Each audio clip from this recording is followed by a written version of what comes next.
Scrappers, it's Tom from the iScrap app, and today we're going to be talking about our metal of the month. Everyone's favorite metal to talk about is generally red, and it's copper. So why not lead off with one of our favorite metals that we like to talk about, a lot of facts about it, and we're just going to go over a brief history about it, where it started, where it came from, where it got to, where it is today, how easy we can recycle it, and we're just gonna lead this off and start it from there. So, copper was discovered 8,000 years ago. Not only was it one of the first types of currency, but it was also used in tooling. It was used in trading. It was used all over the place, and it was just one of those things where they didn't know what they had until they started to figure out that it was easy to maneuver. We could move it around, we could bend it, they could shape it, and that's really what helped it.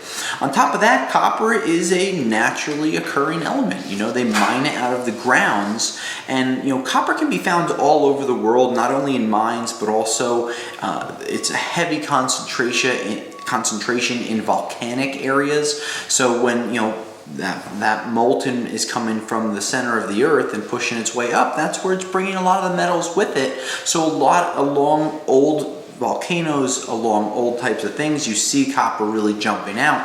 But we want to talk about where it was, where it's going, and from there, when we look at copper over the years, it really has been one of the catalysts to turn the economies from old school candles into electricity and going forward electric vehicles. And when we look at a lot of this stuff, it really is so important to look at copper as one of not only the base elements, but one of the more important elements, just like gold would be. And when we look at copper and how easy it is to recycle, it's become one of the best metals in the world. And don't forget, copper is a metal. It's not an alloy. Alloys are two things put together, kind of like brass would be. But copper is so easy to work with because it's soft. It's so easy to use because it can transmit electricity so fast. And of course, as scrappers, and talking about scrap, it's great because not only can you find it anywhere, but it's generally one of the higher, if not the highest, general metals for you to be able to recycle.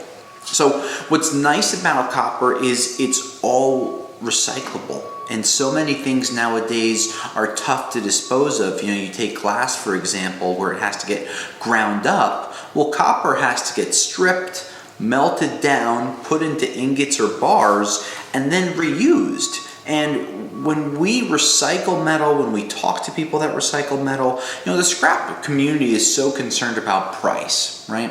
But one of the things that we like to look at iScrap is not only price, but also where these things are being used, how they're being used, and really trying to predict where things are going to be going in the future.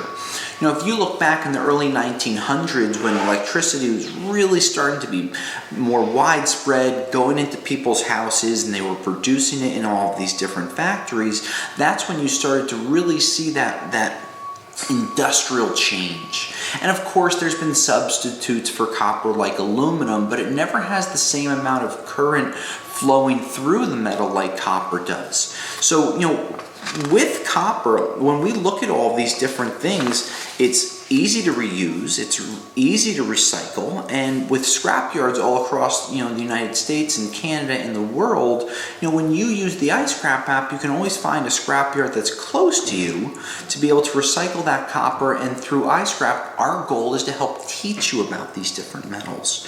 So when we have copper out there, there's so many different things that it can be used in, and I'm just going to rally off a few different things that copper's used in, right?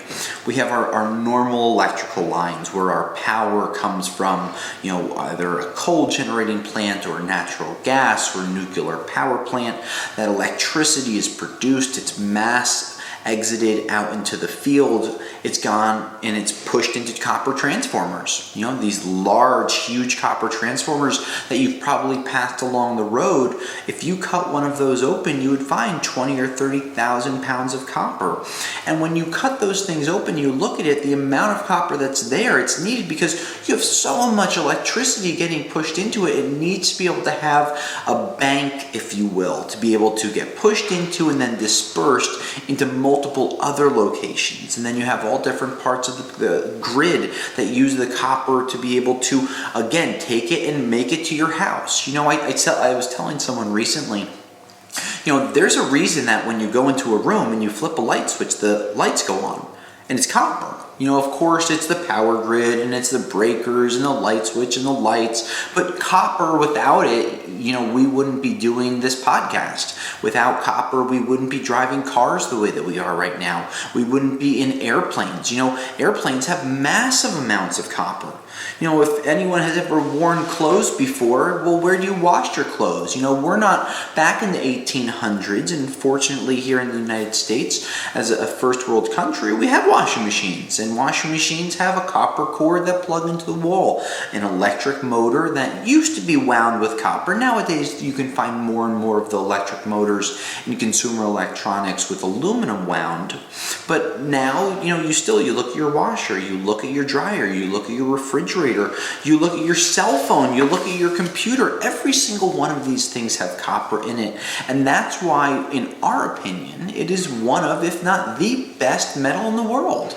Without it, I don't know how quickly we would have been able to progress. The one thing that I do know about the human society is that you adapt and you find another way to do things. Like they started to use aluminum, but that was because it was cheaper, not because it was a better conductor of electricity. So what's great about copper being everywhere is that you can recycle it everywhere. You can look for it everywhere. And, on top of the laptops, the computers, the power lines, the aluminum copper radiators that are in air conditioners, the electric motors that could be an alternator or a starter inside of your car, the wiring harnesses that connect in through your car and have everything powered. Nowadays, with all of these fancy gadgets in cars, people forget that the basic car, without copper, it wouldn't run. You have a sunroof and you press the button and that panel opens. Well, how did that panel open? The button had a little copper contact, which led to a copper line, which moved a copper wound electric motor that opened the sunroof up. So, cars have copper, air conditioners have copper, your normal copper wire lines. And when we look at copper, we've written blogs about where to find it.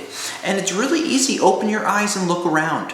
Whether it's inside of a resident, you stand inside the center of your kitchen, your microwave, your oven, your dishwasher, your refrigerator, all have copper. The lights in the ceiling, copper lines. The light switch, copper lines. Coming into your house, the circuit breakers, the fuse, copper, copper, copper.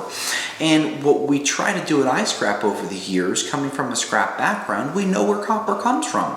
Whether we're talking about specific grades like Romex or Bear Bright or number 1 tubing, that's all well and good, but what we've tried to do is take that idea of copper and really spit it out there and give you different ideas on where you can find it. Your cell phone, while there might not be much copper in it, the circuit board is lined with little copper connectors. The cell phone itself has a receiver inside and a transmitter that go out and pull the waves from all the cell phone towers. Well, the cell phone towers, if you look at them, whether they're made to look like a tree or they're sticking off of a roof, they have black wire that's on it called hollow helix. Well, that's copper and copper. So you have another form of technology with cell phones where you've brought a whole new wave of copper usage into the markets, and that's been an incredible thing. Now, moving forward, here we are looking at electric vehicles and where they're going to go. Well, every single prediction says the amount of copper we're going to need is only going to increase as we're getting towards, more electric vehicles and further away from fossil fuels. And while this is going to be great, you're also going to need to mine more copper, because even with all of the copper that is out there right now, you're still not going to have enough, because it's not like you're going to be taking cell phone towers down or ripping all of the homes down just to be able to use the copper to make cars. Those are operating vehicles, operating buildings, operating power grids. And while they're going to get replaced over time, what we're going to do is see more copper getting mined. And as they demolish old buildings, recycle old cell phones, recycle old copper lines, your washing machine breaks, it goes to the scrapyard, you get a few bucks, the copper gets mined out of those washing machines. It's a different usage of the word mining, but that's what's happening. You're mining copper from old things, and that's where recycling kicks in. What do they say? Reduce, reuse, recycle. So if you can reuse some of these things, at the end of its life, scrapyards are almost like the grim reapers of metal, right? If a piece of metal is coming to a scrapyard, it's because it reached its end of life. And that's not a bad thing, because everything has finite periods of time. But with copper, that finite period of usage, maybe in, a cell phone, it could then get boiled down, melted down, made into an ingot, and then it's your car harness wire, or it's part of the new electric motor that's going to be powering electric vehicles in the future. So, when you look at things, you want to figure out how to make more money with your copper. And at iScrap, whether it's through our weekly reports, our podcasts, our videos, our pictures, our online metal guide at iScrapApp.com, all of these things help give you tips on how to make more money with your scrap and with your copper. It gives you ideas on what is worth breaking down, what is not worth breaking down.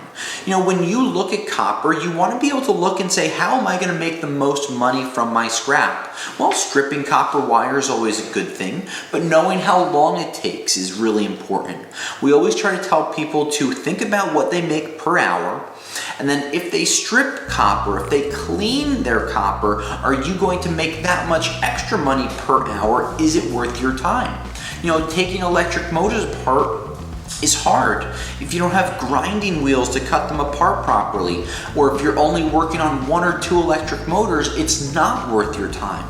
But if you have the right tools, the right setup, if you follow some of the guides that we've written about, read about some of the tools that we talk about, and you set yourself up in a mini production or de-assembly line, then you can make more money with your scrap, whether you're cutting electric motors, sealed units, buying a wire stripper to strip your different cables, or using the iScrap app as another tool and another guide to help you learn where making money on copper comes in.